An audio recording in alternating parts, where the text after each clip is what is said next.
My head hurts a lot because I've been actually going to class, which is kind of crazy.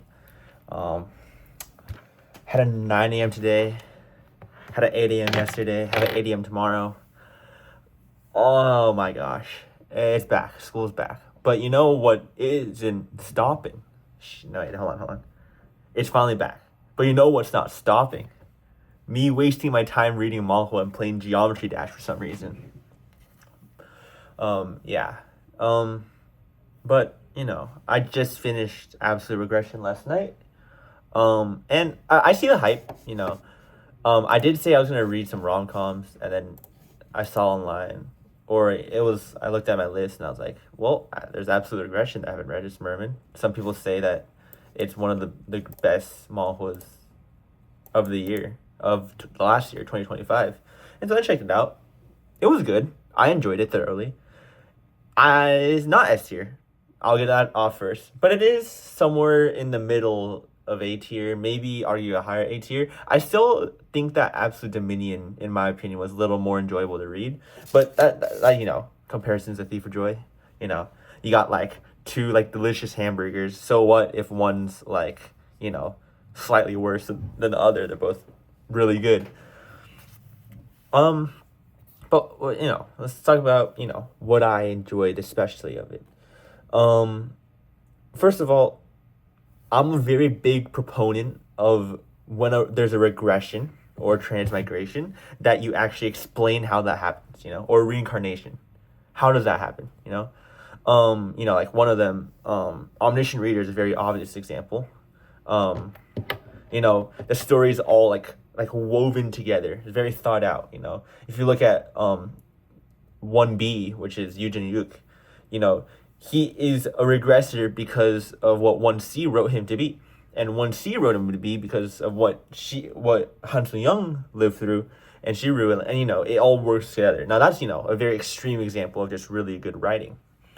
But this one is like he in his past life, it's not like he died and then randomly came back. It's in his past life, there's this merman technique that he seeks for to send him back, and he has to like get the bell, and it was like a 1,000-year-old like koi core or something like that, and a couple other things.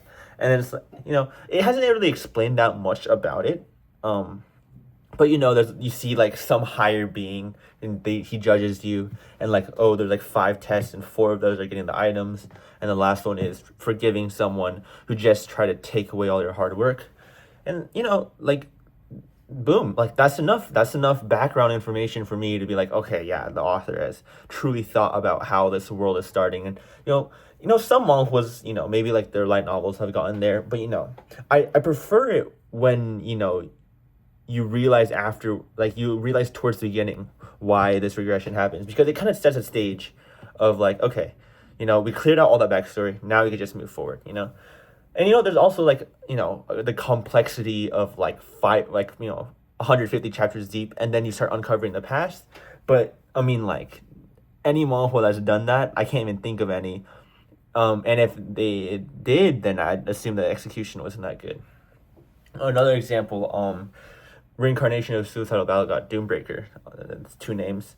Right away he's like the last man on Earth, and then the god's like, oh, that was very entertaining. We'll send you back, to give you a second chance, and we get more entertainment. That background. Return to player. He is the last person standing. He wins, but he has the option of going back in time to try to fix things,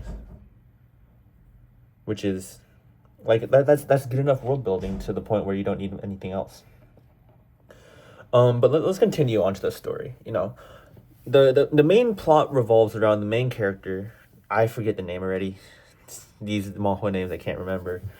And he goes back, and he's part of the demon cult. He's a second son of the demon cult leader. And, he's right now fighting for the chance to ascend to the throne, but also to save a bunch of people's lives by getting revenge on some guy named, I think it was like Guimo or something like that, who was like really unknown and then bursted into the scene and just killed like all the alliance leaders. Um, and yeah, that's like pretty. What the hell? What am I seeing? And that's a really cool concept. He goes around and there's these eight demon supremes who are like kind of like split the area of the demon cult into eighths, with like the head in the middle and then the eight demon supremes around. And so he goes around, he plays this little chess game with all the different supremes, either like getting them as his allies or defeating them. Right now he has two demon supremes who are like supporting him, and he's already killed another one. And then what's I find really interesting and what's really good about the writing is that these two demon supremes are like polar opposites. I mean, they hate each other, and yet the author has somehow manipulated the story in a way that it makes sense that they both support the main character, the same person. Two people who literally like it's on site. Like if there wasn't a rule that demon supremes couldn't fight each other, they killing each other on site. Kanye West on site, like that's crazy. And then like, yeah, I mean, it's great writing. One thing I'd say is it in a sense is kind of slow. I think it's 81 chapters right now, and he's still in the demon cult, but I think that's okay because of how much he's done. He started off and then immediately went hunting with his dad and then learned a bunch of things. Became a pavilion master of like their kind of form of policing. He's basically the police captain, actually, if I'm being honest, except like he can legally kill people that just like are ops. What else do I have to say? The bodyguard chick, maybe it's a reflection of what a horrible person I was, but the first time I saw her, I was like, yo, she is fat as fuck. And then I read, I'm like, holy shit, I'm a fucking asshole. And there's there is something wrong with me. And genuinely, like, I don't know how I see this character who just introduced, and it's extremely interesting character. There's so much potential in the character, and why the first thing I think, damn, she fat.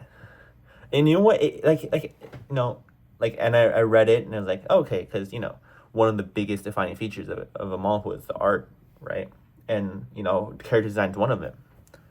But like, I kind of like the fat design now. Like, I don't wanna say fat, but plus size design of her. And it's a shame that she's actually reverting. Like, she's like in the future gonna go back to a skinny person, probably become super attractive, probably become the female lead, if we're being honest. I don't know. Like, personally, there's definitely a lot more pros of changing than cons, but I don't know. There's something about it that's just like, it'd be pretty cool if she just stays as her current self and just gets super loaded. Especially because you realize that she's like the nicest person that you would meet at the demon cult. Out of every single person in the demon cult, she's probably like, or maybe not nicest is the correct word, but maybe the most loyal, with the most, look how fucked up this is. The most loyal person there, and finding it great. My head hurts. I have to do homework. There's a couple more reasons I can, I could go on for like 10 more minutes about why I like it a lot, why I enjoyed it a lot. To be honest, it's like if you take an above average merman story and just refined it to like the most the most extreme, that's what you'd get, like, it's not like anything groundbreaking, but it's like you grab an above average story and just polish it until it's so shiny that like there's no flaws in it. It's like, it's not, it's like having, well, what's a good analogy for this? Let's take Minecraft ores. You have gold and you have diamonds. No, that's not good. I'm trying to think of something equivalent, and like, you're gonna have like a super unrefined but super expensive chain, or you have like a simpler chain but it's like completely polished, completely clean, and those stories or those chains are usually better because they're cleaner and such and such. All right, that was a horrible analogy, but you get the point, right? It's just above average in like terms of world building and plot and whatever, but like there's no flaws.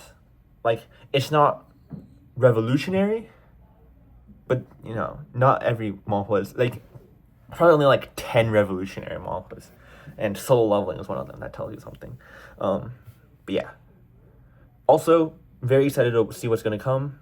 One, bodyguard girls gets skinny. Two, the chained man who gets released.